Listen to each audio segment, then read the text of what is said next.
This is the first lecture in Chapter 3, Molecules, Compounds, and Chemical Equations. In this lecture, we will talk about how atoms form bonds with each other in order to form molecules. Let's start with a joke. Two ducks walk into a bar. The first one says, "I'll have some H2O."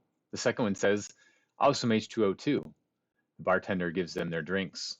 The second duck dies. Now,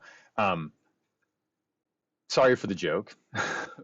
First of all, it is scientifically proven that a joke is more funny if it involves ducks, hence the ducks ordering drinks at a bar. And it's a little morbid, but what we're getting at is the fact that when we talk about molecules and atoms, their arrangement really does matter.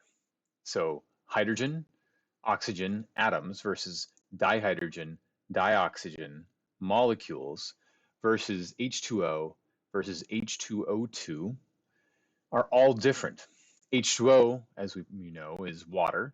H2O2 is hydrogen peroxide, and you don't want to drink it in large quantities. So the above substances are different, and they have different properties.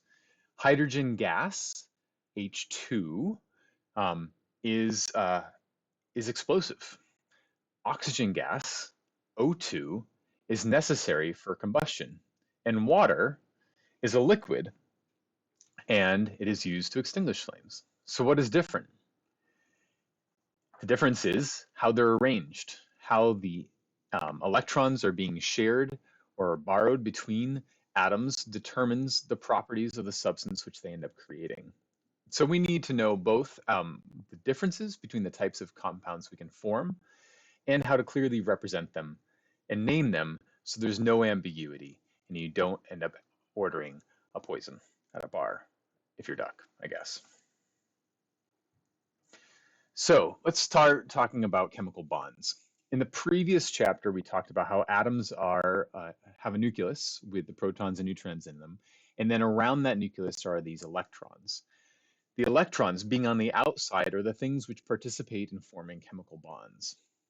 And there are three types of bonds: ionic bonds, covalent bonds, metallic bonds, that we're going to talk about in this lecture. The first type of bond is an ionic bond. In an ionic bond, electrons are transferred between a metal and a nonmetal, resulting in oppositely charged ions, a cation that's positively charged and an anion which is negatively charged.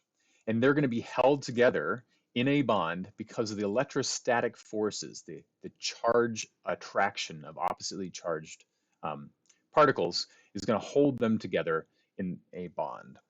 An example would be table salt. Table salt is made up of sodium and chlorine ions. So sodium is in its pure form, is a metal, and it is also highly reactive. Chlorine is a gas, and it will very happily take the extra electron from the outer sphere of sodium to form chloride. So we have sodium plus and chloride, Cl minus, that come together to form sodium chloride or traditional table salt. And in a solid of table salt, we have arrangement of these ions in repeating pattern, alternating cations and anions. All the anions are touching cations and all the cations are touching anions to form those ionic bonds. We call this repeating structure a crystalline lattice.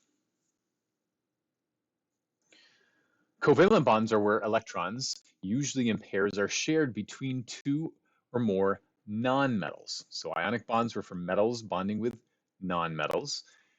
Covalent bonds occur when we have two nonmetals. Now, those negative charged electrons kind of form this quote unquote glue that hold the positively charged nuclei close together. An example here being water. Water is oxygen with hydrogen atoms linked together in covalent bonds.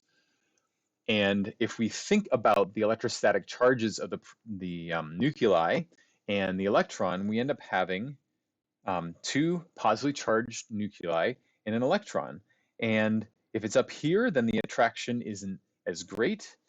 If it's all the way over here, then again, one of them is getting the benefit, but the other is not. But if it's shared between them, it actually forms the lowest potential energy and is the most stable arrangement. And so these two nuclei are going to share that electron between them in order to form what we call a covalent bond, a sharing bond between the atoms. And it turns out sometimes one nucleus has a greater attraction for the electron than the other, and then there's unequal sharing, and we get these things called polar and non-polar bonds, depending on whether the electron is pulled more towards one atom than the other. We're not going to get into that in this chapter. That will come up later.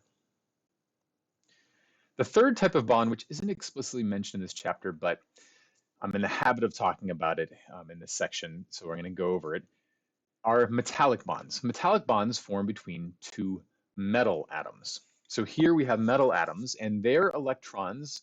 So remember, they're the ones who are more likely to give up an electron and form a cation. So if they're more likely to form a cation, then that electron is actually very loosely held. And if it's very loosely held, then they can kind of share it, and that electron can move around amongst all the other metal atoms in a network, a metallic network of metallic bonds. It's one of the reasons why metals are conductive, because if you put an electron in on one side, you can pull one out on the other side. It may not be the same one, but that sea of electrons is able to flow, and electrons are able to move from one side to the other.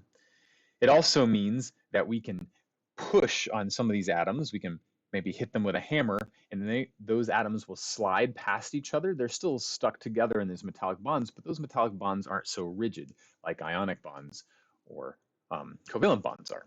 So that's why metals are malleable and ductile. So the bonds we are talking about give the substances some of their properties as well, and that's important to remember. The final unit in this section has to do with how we represent compounds.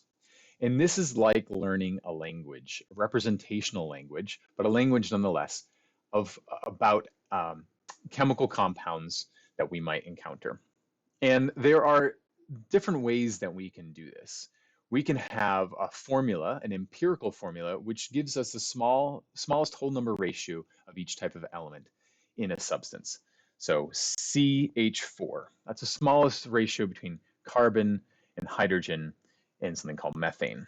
Or CH2, the ratio of 1 to 2 of carbon to hydrogen.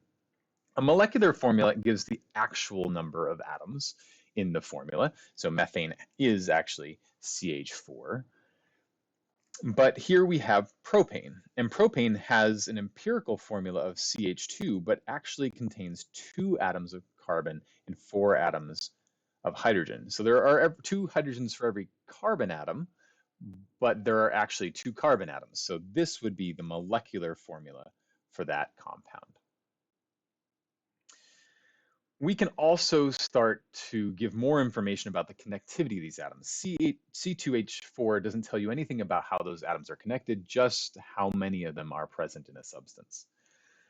The structural formula will start to give the connectivity of the atoms, and it's two-dimensional because we're going to draw it on paper. So I have a representation here, the molecular formula of methane.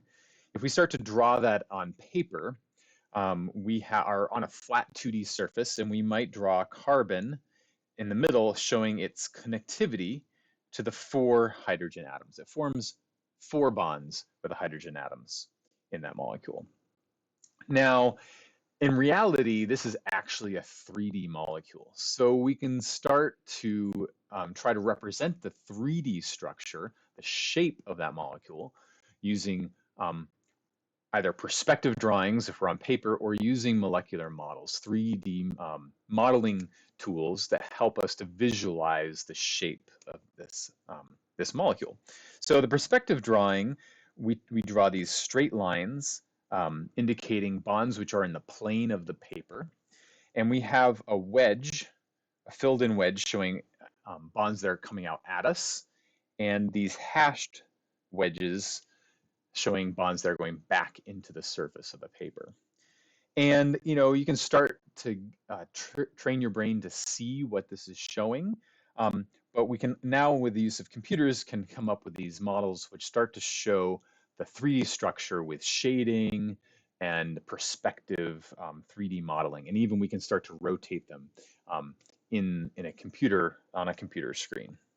Or we could actually start building these with modeling tools, physical models. So there's two types of 3D models that we can come up with. One would be a ball and stick, where we indicate the atoms. So there's a hydrogen atom. Hydrogen we traditionally represent as being white, and carbon, which we traditionally represent as being black in color. And the connectivity, that single stick between them, indicates that there is a single bond. We can also do space filling, because it turns out that those electrons are actually occupying more space than just around the atom that we've represented in the ball and stick model. And so if we start to fill in the space where the electrons are really occupying, we get a sense for the volume of the molecule itself. And that's what the space filling model is doing for us. It's giving us that perspective of the molecule as it might occupy space in that small scale.